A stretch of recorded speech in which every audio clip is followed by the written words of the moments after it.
जय श्री राधे। स्वागत है आप सभी का सनातन धर्म और विज्ञान सीरीज में। आज का विषय बहुत ही स्पेशल है। यह एक ऐसा विषय है कि जैसा इस विषय के बारे में हमारे ग्रंथों में लिखा है वैसा ही सेम टू सेम आज मॉडर्न साइंस भी हमें बता रहा है।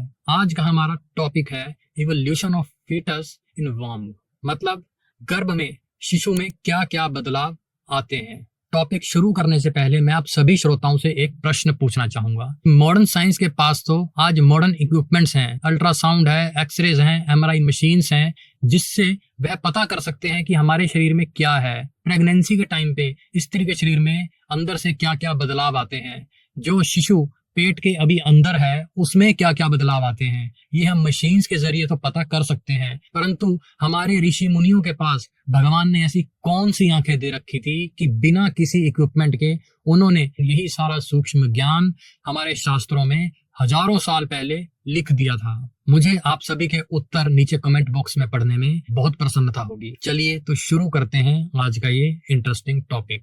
सबसे पहले जानते हैं कि जीव गर्भ में कैसे आता है। साइंस की दृष्टि से इन स्टेजेस का नाम है fertilisation and early development.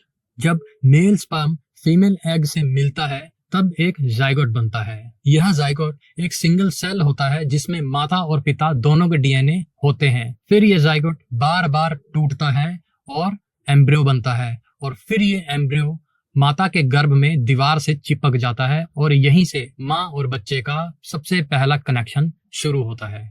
Shrimad Bhagavat Mahapuran के ये दोनों श्लोक हमें बताते हैं जब जीव को मानव शरीर में जन्म लेना होता है तब वह पूर्व कर्मानुसार भगवान की इच्छा से पुरुष के वीर्य कण द्वारा स्त्री के उदर में प्रवेश करता है। वहां स्त्री के रज में मिलकर वह कलल बन जाता है। यह कलल ही आज मॉडर्न साइंटिफिक टर्म में जाइगोट है।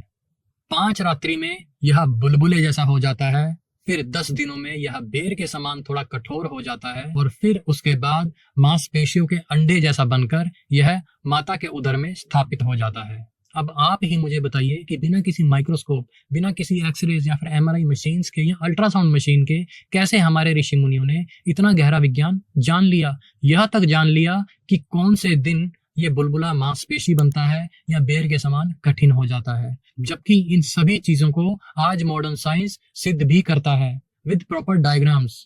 है ना दिमाग हिला देने वाली बात। तो चलिए टॉपिक पर आगे बढ़ते हैं। अब स्टेज आती है ऑर्गन डेवलपमेंट्स।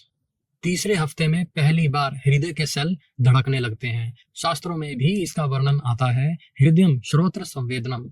गर्भ में हृदय, सेंसरी सिस्टम, सेंसेशंस और फीलिंग्स की बात भी शास्त्रों में आती है। अब देखिए हमारे ऋषि मुनियों ने नए जीव की फीलिंग्स तक को जान लिया, और कब इसका दिल धड़कना शुरू होता है, कब यह सेंसेशन यानी फीलिंग्स लेना शुरू करता है, और कब यह सुनना शुरू करता है, यह भी जान लिया। विज्ञान कहता है चौथे और 5वें सप्ताह तक आंखें बनना शुरू हो जाती हैं, शरीर का बेसिक स्ट्रक्चर भी बनना शुरू हो जाता है। श्रीमद् भागवत महापुराण का यह श्लोक भी हमें यही सब कुछ बताता है। यह श्लोक हमें बताता है कि 1 महीने में शिशु का सिर निकल आता है, 2 मास में हाथ पांव आदि का विभाग हो जाता है, और तीसरे महीने में स्त्री पुरुष के चिन्ह, अन्य छिद्र, चमड़ी, रोम, नाखून यह सभी बनने लगते हैं। ये सभी बातें श्री कपिल ऋषि माता देवहूति को बता रहे हैं। वो कपिल ऋषि जिन्होंने कभी भी बस्ती तक नहीं देखी, जिन्होंने कभी गांव में प्रवेश तक नहीं किया, और जिनको स्त्री और पुरुष का अंतर भी नहीं पता।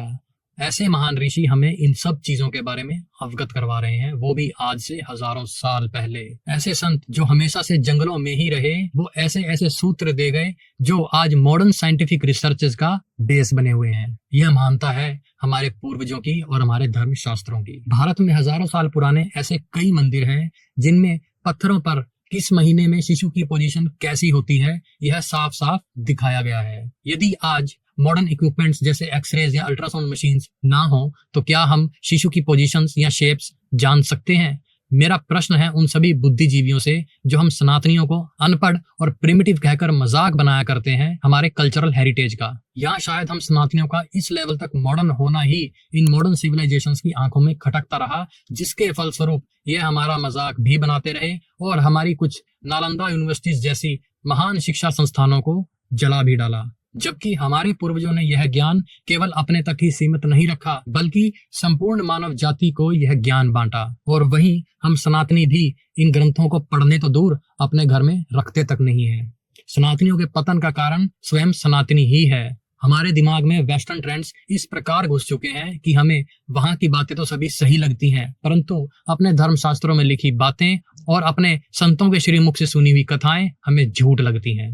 एक बार पूज्य श्री बड़े महाराज जी गरुड़ पुराण की कथा कर रहे थे और वहीं पर मैंने ये बात सुनी और फिर गरुड़ पुराण में जाकर यह मैंने पढ़ा भी। वहां पर साफ साफ लिखा था कि किस दिन क्या करने से आपको कैसी संतान की प्राप्ति होगी। वहीं का एक छोटा सा अंश मैं आपके सामने बताऊंगा। युग्म तिथि की रात्रि सहवास करने से पुत्र और अयुग्म तिथि की रात्रि को सहवास करने से पुत्री मिलती है।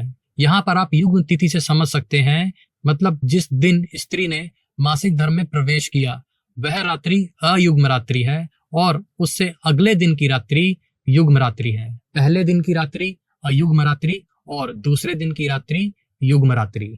इसमें यह भी बताया गया कि स्त्रियों का ऋतुकाल 16 रात्रि का होता है और यदि 14वीं रात्रि के समय यह प्रक्रिया शुरू की जाए तो एक बलवान, गुणवान और धर्मनिष्ठ पुत्र का जन्म होगा। क्या साइंस आज तक ऐसा कोई तरीका बता पाया? नहीं, पर हमारे शास्त्रों में ऐसी कई चीजें, कई बातें वर्णित हैं, लिखी हुई हैं। इसी प्रकार आगे श्री गुरुदेव बताते हैं कि रक्ताधिक्य होने पर कन्या और शुक्राधिक्य होने पर पुरुष का जन्म होता है। यहाँ पर रक्ताधिक्य और शुक्राधिक्य को आप XX और XY क्रोमोसोम्स, जो आज एक मॉडर्न साइंटिफिक टर्म्स हैं, इनसे जान सकते हैं। अब मैं आप सभी से पूछना चाहूंगा कि बिना माइक्रोस्कोप के इतने सूक्ष्म क्रोमोसोम्स का ज्ञान हमारे पूर्वजों को कैसे हुआ? ये हमारे सनातन धर्म और हमारे पूर्वजों की महानता नहीं तो और क्या है? ये तो बहुत ही बेसिक सी चीज श्री गरुड़ पुराण से मैंने आपको बताई। अधिक जानकारी के लिए आप गरुड़ पुराण के प्रेत सर्ग को पढ़ सकते हैं। इसमें मानव विज्ञान से लेकर सभी बीमारियों और उनकी औषधियों के बारे में सूक्ष्मता से वर्णन है।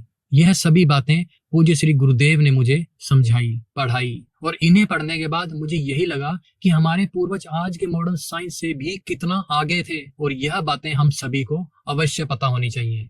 ये कितनी कमाल की बातें हैं जो हमारे शास्त्रों में लिखी हुई हैं, परंतु हम सभी सनातनी इन सभी बातों से अनभिज्ञ हैं। हमें ये बातें पता ही नहीं और जब कोई अधर्मी हम पर टीका टिप्पणी करता है, हमारे शास्त्रों पर गलत गलत कमेंट करता है, तो हम उन्हें उत्तर देने लायक ही नहीं होते। ऐसा इसलिए क्योंकि हम ही अपने ग्रंथों को, अपने पूर्वजों को नहीं जानते हैं। यदि हम थोड़ा बहुत भी अपने ग्रंथों को, अपने धर्म को जान जाएं, तो किसी में इतनी हिम्मत नहीं जो हमारे आगे हमारे धर्म की बुराई कर सके। परंतु यह दुर्भाग्य है कि सनातनियों को ही अपने धर्म ग्रंथों के बारे में कोई जानकारी नहीं है। यदि किसी ने कुछ सामने से आकर कह दिया, बोल दिया, बस उसी की बात हम मान लेते हैं। यह बदलाव का समय है, हमें बदलना होगा और अपने धर्म शास्त्रों की तरफ लौटना होगा। तभी हम अपना योगदान भारत को फिर से विश्व गुरु बनाने के लिए दे पाएंगे। अपने बच्चों के साथ इन वीडियोस को जरूर शेयर करें ताकि उन्हें पता लगे कि हमारे पूर्वज कौन थे, क्या थे। तो मिलेंगे अगली बार एक और इंटरेस्टिंग टॉपिक के साथ। तब तक के लिए राधे राधे।